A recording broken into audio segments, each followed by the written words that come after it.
ಹಾಗೆ ನಮ್ಮ ವಾಸ್ತುವಿನಲ್ಲೂ ನಾವು ನೋಡಿದ್ರೆ ಅಡುಗೆ ಮನೆ ಚೆನ್ನಾಗಿದ್ದರೆ ಮನೆಯ ಯಜಮಾನ ಚೆನ್ನಾಗಿರ್ತಾನೆ.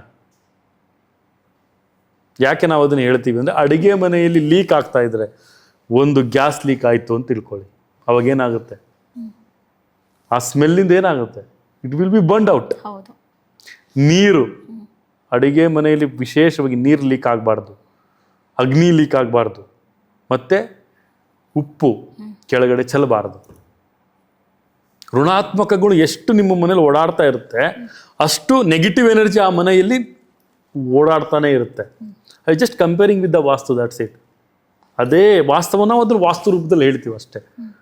ವಾಸ್ತವ ವಾಸ್ತು ಅಷ್ಟೇ.